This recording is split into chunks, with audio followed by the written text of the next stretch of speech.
Buenas noches a todos y sean todos bienvenidos a la quinta videoconferencia del Comité Permanente de Evaluación y Desarrollo Científico CERPEDEC de la Asociación Científica de Estudiantes de Medicina de la UPTC, ACEMET UPTC. Quien va a ser su conferencista el día de hoy soy yo, Felipe Serrano Torres, el actual oficial local de Evaluación y Desarrollo Científico BLEDEC de la asociación. Entonces, el día de hoy vamos a hablar, este es el afiche, vamos a hablar de orden de autoría y nombre científico y su importancia en la investigación. Entonces, ¿por qué es importante definir la autoría de un artículo científico? Actualmente no existen criterios ni cuantitativos ni cualitativos a ciencia cierta y universalmente aceptados para decir quién es autor y por qué. Más sin embargo, sí han habido artículos, revistas y conferencias internacionales que las han definido. Entonces, de manera cualitativa, nunca ha habido hasta el momento algo que lo define de manera cuantitativa. Las ICMJ Recommendations y el Council of Science Editors son los que se han encargado y son más conocidos por esta tarea, ¿sí? De definir quién es autor y por qué es autor. Yo personalmente utilizo las ICMJ Recommendations que definen 4 cosas y que las 4 a su totalidad deben ser cumplidas por alguien para ser considerado autor de X o Y trabajo. En la actualidad y progresivamente ha habido un aumento en el número de autores. Anteriormente pues simplemente estaban de autores aquellos que realmente eran considerados autores y que realizaban una actividad sustancial para la autoría. Con el paso de los años, con el progreso y en la actualidad se está viendo un elevado nivel de poliautoritis. Entonces, a mayor autoridad hay que tener en cuenta que menor valor de autoría per cápita existe. Y eso es lo que se está viendo. Normalmente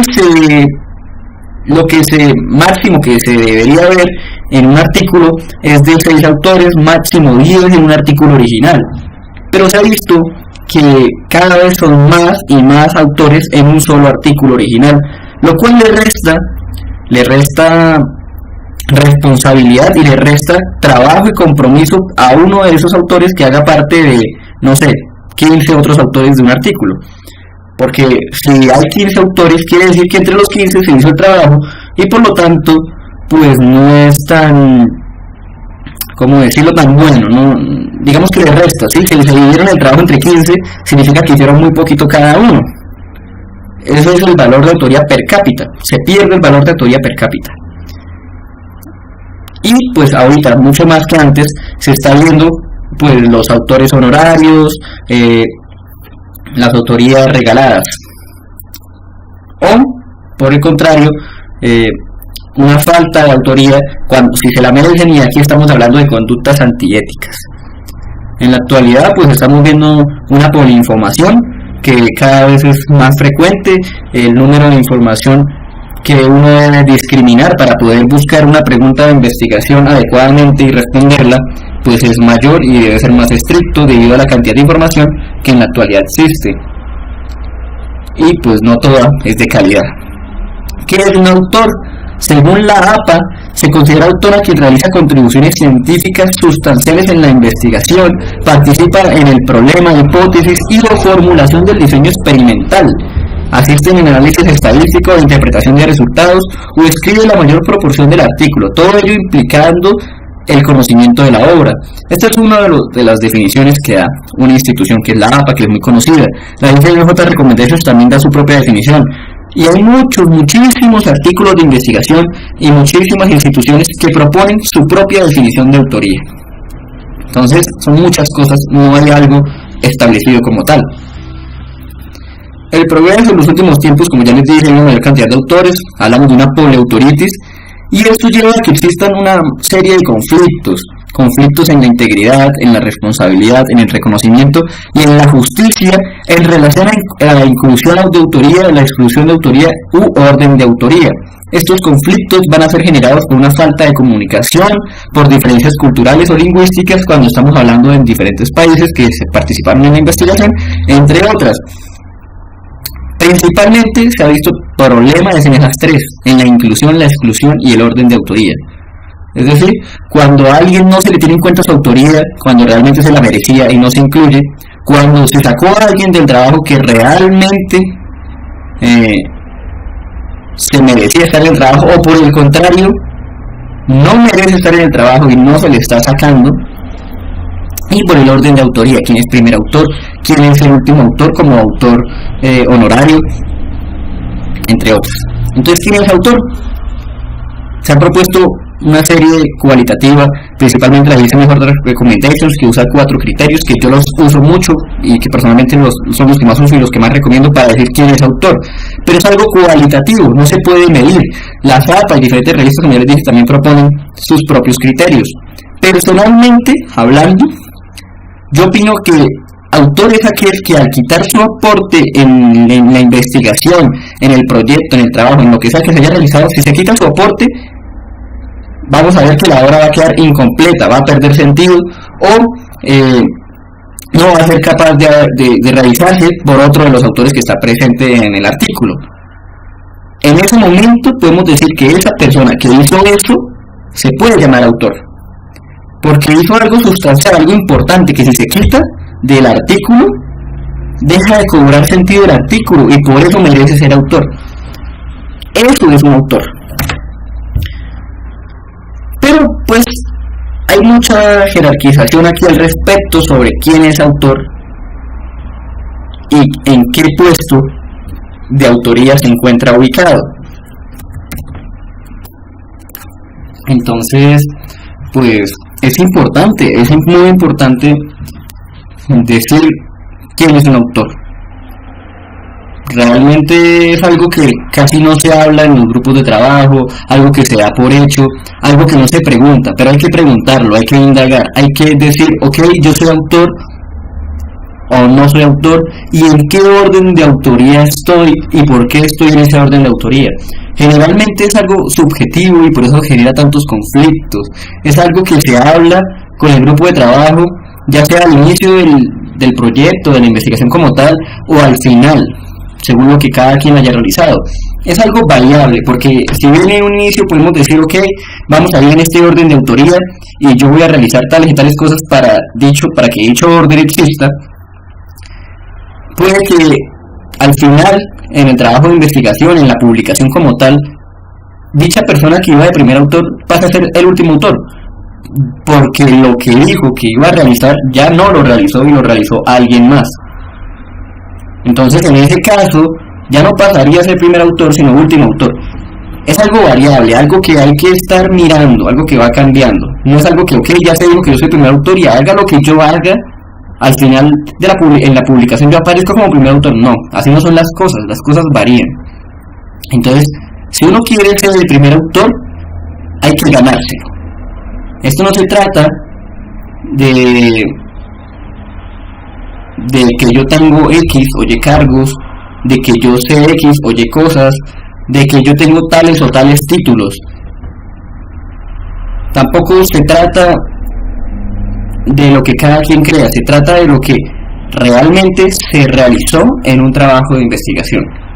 Entonces, al inicio de un trabajo de investigación se puede definir cómo es el orden de autoría. Yo puedo decir, ok, yo soy el primer autor porque voy a realizar tal y tal y tal cosa, pero al final puede que yo no lo sea, porque no realicé eso que yo dije que iba a realizar. Ahora bien, puede que nunca se haya hablado de ello y al final alguien pregunta, ok, ¿cómo vamos a ir organizados en orden de autoría? En esos casos, lo que se mira es lo que cada quien realizó, y va de primer autor el que más haya realizado y el que más cosas importantes para la investigación haya realizado. Y según eso vamos mirando quién va quedando en segundo autor, en tercer autor y finalmente pues el orden de autoría en general. Pero es algo que siempre, hasta toda la vida, ha sido realizado de manera subjetiva, de manera con comunicación entre los autores. Y esto ha generado conflictos porque no siempre se trabaja con personas que tienen buena comunicación. Y es por ello que hay que definir de una manera cuantitativa para no tener inconvenientes este orden de autoría. ¿Y por qué? Porque hay que definir quién es primer autor. Pues porque tiene una gran importancia. A nivel laboral, por ejemplo, hay algunas instituciones donde, dependiendo de su contribución intelectual, puede entrar a trabajar, puede llegar a salir del trabajo, tiene una mayor remuneración en cuestión de dinero, entre otras. Entonces es importante, y solamente tienen en cuenta al que es el primer autor en el reconocimiento institucional, porque los artículos que uno publica como primer autor dan la medida de labor como investigador.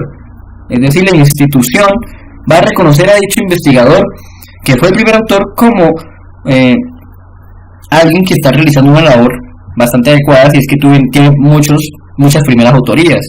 El reconocimiento profesional en un área específica, es decir, si X persona tiene muchas publicaciones sobre un tema como tal, y en todas es primer autor, se sobreentiende que esa persona es una experta en esa área específica de la ciencia, tanto a nivel nacional como internacional.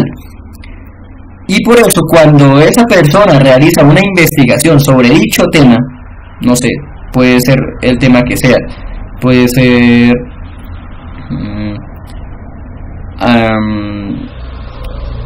epilepsia, una persona que tenga muchas publicaciones con primera autoría en epilepsia, cuando vayan a publicar en alguna revista de neurología sobre epilepsia, pues las revistas van a aceptar el artículo con mayor confianza y con mayor gusto, porque saben que cuando van a citar a alguien para hablar de epilepsia, van a citar a ese primer autor que quiere publicar en su revista, y al citar a ese primer autor citan su revista, y por lo tanto su índice de factor de impacto aumenta. Y por eso es más fácil que aquellas personas con primeras autorías sobre un tema específico sean aceptadas en una revista científica para su publicación y no le pongan tantas trabas. Para figurar en bases de datos, hay algunas bases de datos como la Author Citation Index, donde solo se registra el nombre del primer autor en una publicación. Para la financiación, ya sea para adquirir becas por investigación, ya sea para financiar futuros proyectos, y otros como el ego personal, demostrar que se es bueno en X o Y tema, para el currículum vitae, que es súper importante, por ejemplo, para las residencias médicas en nuestro caso. Miran mucho si usted ha publicado, qué ha publicado, dónde lo ha publicado y el tema que ha publicado. Para el estatus, que en el medio científico, en el medio médico como tal, es algo respetado e importante el que usted haya realizado publicaciones como primer autor. Entonces no se deje meter las manos en la boca, luche por sus derechos como autor, no deje que lo pongan de último. No es algo que no importe, es algo importante. Si a usted lo colocan de último, luche y quéjese si usted considera que puede ir de primer autor. Entonces, esto es algo subjetivo y algo que ha generado mucha controversia y muchos problemas a lo largo de los años. Y es por eso que se decidió cuantificar. Este es un artículo que yo encontré y que pues está publicado en la revista Universitas Scientiarum, en la revista de la Facultad de Ciencias de la Salud de la Pontificia Universidad Javeriana. Muy buen artículo. Se titula Cómo definir autoría y orden de autoría en artículos científicos usando criterios cuantitativos, por Acosta, ¿sí? Entonces es el único artículo que se ha encontrado al respecto hasta el momento que propone una idea cuantitativa para medir el orden de autoría. Y aquí tenemos una tabla que divide como tal las fases en 4. La fase de realización de un artículo de investigación que finalmente se publica en 4. Está la primera, que es la fase de planificación y de elaboración de la investigación. Está la segunda, que es la fase de diseño experimental o obtención de datos. La tercera, fase de análisis y presentación de resultados. Y la cuarta, fase de elaboración del artículo. Cada una tiene un porcentaje. Vamos a ver que la primera fase tiene el 29, la segunda el 19, la tercera el 18 y la cuarta el 34%, para un total de 100%. Y cada fase tiene unos ítems que se cumplen. Entonces, en la fase de planificación y elaboración de la investigación es básicamente la realización del protocolo de investigación, y tiene fase 1.A, fase 1A, 1B, 1C, 1D, 1E. Entonces, la 1A, quien generó la idea de investigación, Es decir, el autor intelectual, no el que propuso el tema, no es decir, ok, deberíamos realizar una investigación sobre burnout en estudiantes. No es proponer el tema, es decir, a ciencia cierta qué vamos a investigar, cómo lo vamos a investigar. Es una idea concreta que sirve para llenar un hueco teórico, para generar resultados. No es simplemente decir, hagámoslo de burnout, no, es decir, ¿cómo vamos a hacer sobre burnout? ¿Qué vamos a hacer sobre burnout? ¿Por qué es importante hacerlo sobre burnout y en qué? ¿Y por qué? ¿Y por qué vamos a relacionar X o Y variable? Eso tiene un porcentaje del 10%, bastante.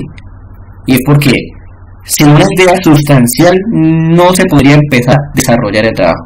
Ahora, quien plasmó la idea de investigación en papel, que puede ser la misma persona que lo propuso o alguien diferente, y esa alguien diferente puede complementar lo que inicialmente se aportó. Entonces eso tiene un 4%.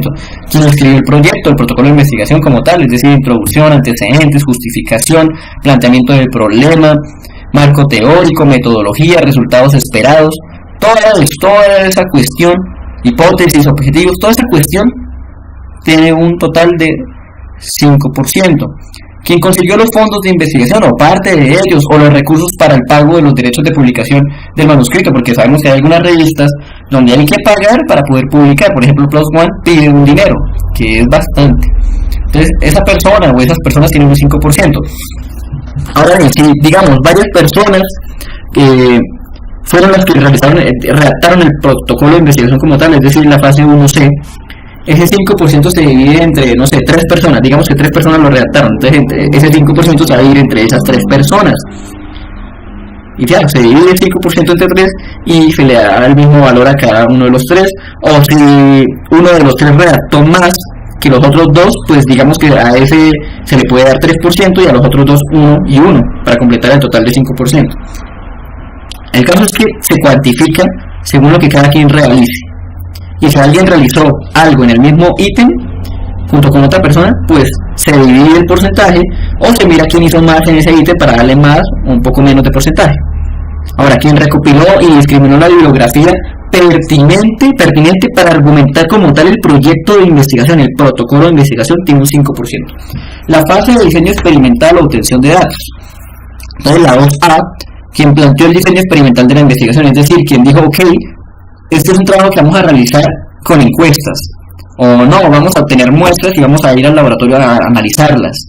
¿Sí? ¿Cómo se definió que se iban a obtener los datos?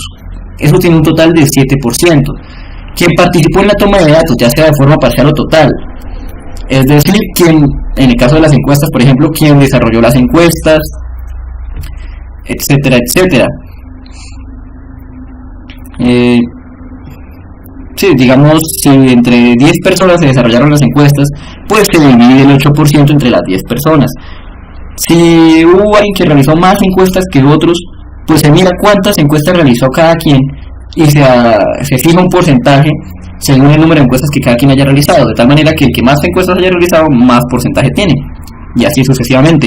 Quien definió el análisis estadístico de los datos, 4%, es decir, quien dijo que este artículo es descriptivo, vamos a realizar un análisis descriptivo, vamos a hablar que es analítico, también un análisis descriptivo con tal y tal programa, con Shapiro-Wilk, vamos a utilizar mediana, vamos a utilizar rasgos intercuartílicos, para el bivariado vamos a utilizar chi cuadrado, acta de Fisher, para el multivariado, ¿sí? El que define como tal lo que se va a realizar y cómo se va a realizar.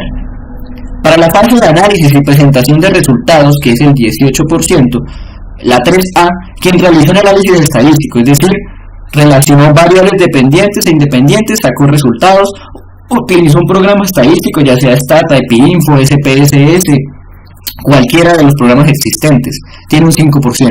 Quien interpretó la información estadística, es decir, qué resultado dio el test versus la hipótesis. Sí, el que dijo, ok, esta es la hipótesis que tuvimos al inicio y este fue el resultado que nos dio, entonces hay que ponerlo en los resultados, 4%. Quien discriminó los resultados importantes y lo colocó en tablas o figuras para escribir lo más importante del manuscrito, 4%. Quien exploró y realizó la presentación final de los resultados en texto, tablas o figuras, 5%. Sí, toda la parte de resultados es esta fase. La fase 4 es como tal la redacción de los artículos, es decir, la definición del contenido intelectual del manuscrito, mensaje orientado para llenar un hueco teórico, tiene 3%, quien escribió argumentó la introducción de manuscritos tiene un 5%, quien definió el contenido intelectual de la discusión del artículo tiene un 4%, es decir, qué es lo que se va a discutir y cómo se va a discutir, quien escribió ahora sí como tal y argumentó con bibliografía la discusión del manuscrito tiene un 5%. Quien encaminó y redactó la conclusión a partir de los resultados tiene un 3%, es decir, terminó la discusión, al final va la conclusión, según los resultados que se concluye. Quien redactó el borrador del artículo, es decir, colocó subtítulos, por decirlo así, en un documento y dijo qué hace cada quien, cómo lo hace cada quien y qué va en el artículo. Entonces, no, que el título, que la información de los autores, que el resumen, el abstract, la palabra clave, los keywords, la introducción, la metodología, los resultados, la discusión, conclusión, limitaciones, conclusión, referencias y todo eso. Es el borrador del artículo. Quien al final revisó el artículo, lo reescribió y pulió y aportó sus nuevos párrafos o ideas para dejarlo de forma aceptable para la publicación. Quien hizo la traducción de manuscrito de idioma extranjero si es que se publicó en inglés y se redactó en español, por ejemplo. Entonces, todo esto genera un 100% y se le adjudica a quien lo haya realizado cada ítem o a quienes lo hayan realizado. Hay cosas que se nos escapan. Por ejemplo, en el caso de la recolección de los datos con las encuestas, hay que tabular las encuestas. Entonces, aquí no se dice un porcentaje para las tabulaciones, pero lo podemos agregar, por ejemplo, en el punto 2b. Es decir, en quien participó en la toma de datos, ahí podemos agregarlo. Es decir, no solamente recopiló datos, sino que también los tabuló. Entonces ahí se dividen los porcentajes. También no se dice quién realizó el Excel donde se va a tabular, o quién realizó la encuesta que se pasó para obtener los datos. Eso hay que irlo agregando en cada punto.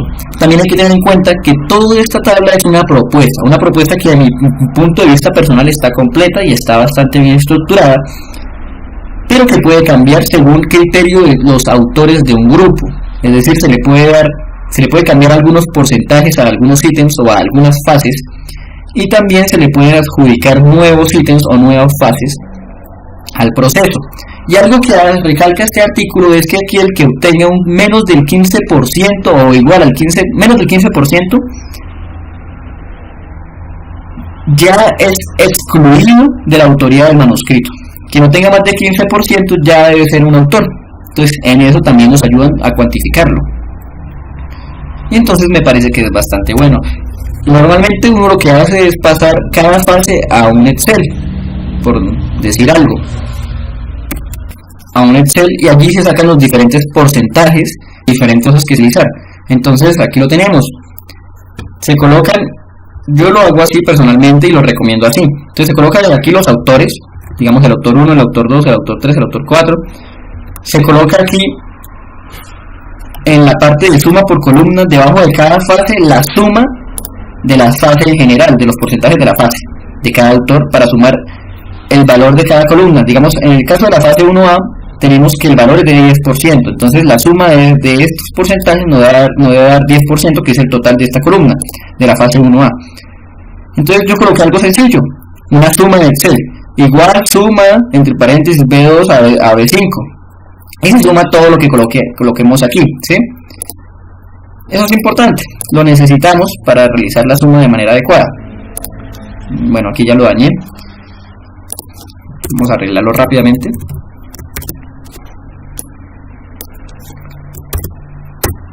Y ya. Entonces, digamos que el autor 3 fue el que propuso la idea de investigación, que es la fase 1A, y entonces él tiene el 10% de la totalidad de ese ítem. Y listo, eso nos da un 10% para un valor de cada de la columna de 10%. Digamos que entre dos personas de los que están aquí se realizó la idea de investigación, entonces esta persona tiene un 5% y esta persona un 5% para un total de 10%. La fase 1 ve lo mismo, se van dividiendo según lo que cada quien vaya desarrollando y eso va dando un porcentaje. Al final se genera un porcentaje para cada autor. Entonces se debe tener como tal mayor al 15% para ser considerado autor, o si no se excluye del trabajo. Entonces esta persona se excluye del trabajo porque no alcanzó al 15%. Las otras 3 personas si son autores. Y según el porcentaje individual de cada uno, se mira el orden de autoría. Entonces esta persona que sacó 47.5% es el primer autor. Esta persona sacó el 18.5%, segundo autor. Y esta persona 19.5%, tercer autor. Perdón, primer autor, segundo autor y 18.5% tercer autor. Y esta persona excluida del trabajo. Al final pues debe dar un 100%, entonces yo lo que hago es sumar todas estas tablitas para que me calcule si realmente hay un 100%. Si no da un 100% es que hubo un error, falta algún dato, falta algún número y hay que arreglarlo. Aquí nos da un 100%. Y finalmente, si sumamos todo esto, aquí tenemos que nos da también un 100%. Y listo. La idea es que nos dé un 100% y con eso ya tenemos un orden de autoría cuantitativamente hablando, específicamente hablando, correcto, adecuado, sin ningún inconveniente entre los autores y según lo que cada quien realizó. Entonces me parece que es una forma bastante buena, nueva y que recomiendo que todos lo hagan para que no tengan problemas en un futuro cuando estén realizando investigaciones.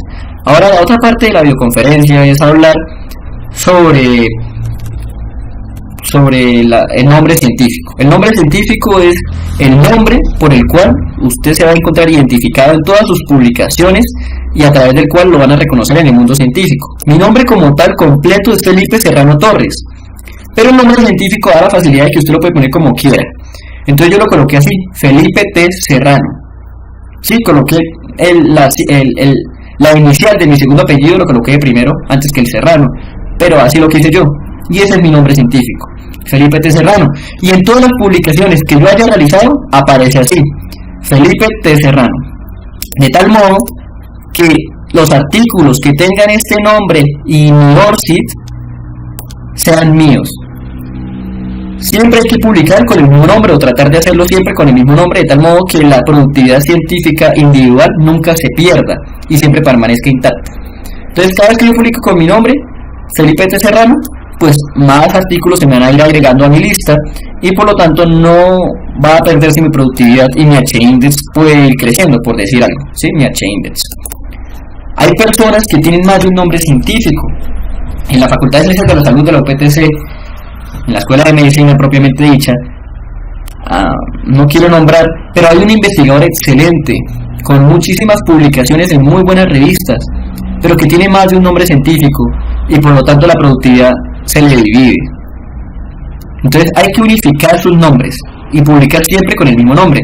Ahora, ¿por qué es importante? También cómo definirlo. Porque según como usted defina su nombre, así lo van a citar. Entonces, digamos, mi nombre es Felipe T. Serrano. Entonces, cuando a mí vaya a citar un trabajo de investigación en una referencia, va a aparecer así, Serrano FT. Esa va a ser mi citación, Serrano FT. Porque mi nombre científico es Felipe T. Serrano. ¿Listo? Entonces, eso es importante. Según su nombre científico, así lo van a citar. Entonces, hay una carta al editor que pues ilustra esto de muy buena manera. Se llama ¿Quién es el autor? Aspectos a tener en cuenta en la publicación de artículos estudiantiles. Y aquí ponen una tablita sobre diferentes tipos de nombres que pueden colocarse y la forma en que van a aparecer cuando los citen.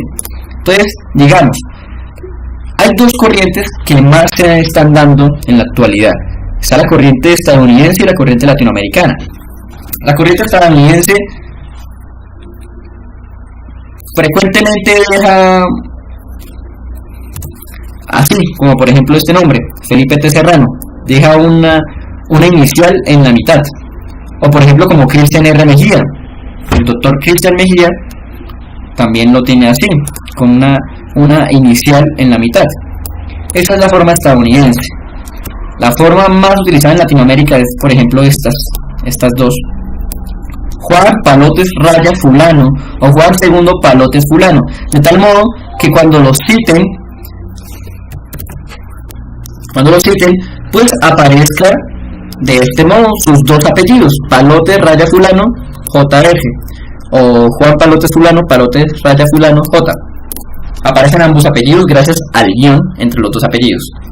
Eso es de lo más comúnmente usado en Latinoamérica y de hecho de este modo se reconoce mucho a los latinoamericanos y hay que tener en cuenta que se tiene cierta desconfianza en la calidad de los artículos latinoamericanos y de los autores latinoamericanos, y es por eso que cuando ven nombres de autores con un guión entre los apellidos, es muy fácil decir, ok, lo más seguro es que sea latinoamericano, y tienen un poco más de desconfianza en la publicación de dicho artículo. Eso hay que tenerlo en cuenta. Hay que tener en cuenta los casos de homonimia, es decir, si usted se llama Javier o Andrés, lo más seguro es que muchísimas personas, muchísimos investigadores se llamen igual, y la idea es que la productividad que usted haga sea reconocida a usted y no a otro con su mismo nombre, y es por eso que usted debe buscar casos de homonimia. Usted debe ir a Google Scholar o a cualquier otra base de datos como PubMed, entre otros, y realizar una búsqueda sobre su nombre. Por ejemplo, Felipe T. Serrano, y si ven que hay muchos autores con el mismo nombre científico, pues no coloca ese y coloca otro con el fin de identificarse pues de una mejor manera. Por ejemplo, si colocamos Felipe Serrano Torres, vamos a ver que por ejemplo aparecerá, bueno, yo ya realicé mi uso, por ejemplo aquí no. Bueno, el caso, hay que buscar la homonimia. Yo me acuerdo que cuando yo elegí mi nombre científico, realicé la búsqueda de la homonimia y aparecieron otras personas con mi mismo nombre, con mi mismo apellido. El Serrano es un apellido bastante frecuente, entonces hay que saber buscar su propio nombre científico en base a la homonimia. Busquen aquí en Google Scholar y busquen en PubMed, es lo que yo les recomiendo antes de escoger su nombre científico de manera correcta. Y una vez tenía todas estas consideraciones, escogen su nombre científico. Y una vez hecho esto, se van al ORCID, crean el ORCID, que es el registro único del investigador, crean su ORCID, y ya con su ORCID, pues van a colocar su nombre científico, el que ustedes ya crearon, el que ustedes ya pensaron, colocan su nombre científico en el ORCID, ahí lo colocan, y el ORCID les genera un número único de investigador, un ID. Entonces, sea que alguien más tenga su nombre científico o no, usted va a ser único, porque tiene este código, este ID que lo identifica como único. Y listo, con eso ya tiene su nombre científico correctamente creado y completamente registrado. Y bueno, así llegamos ya finalmente al final de esta videoconferencia. Espero les haya gustado, lo hayan disfrutado, hayan aprendido, y nos vemos en una próxima videoconferencia. Hasta luego.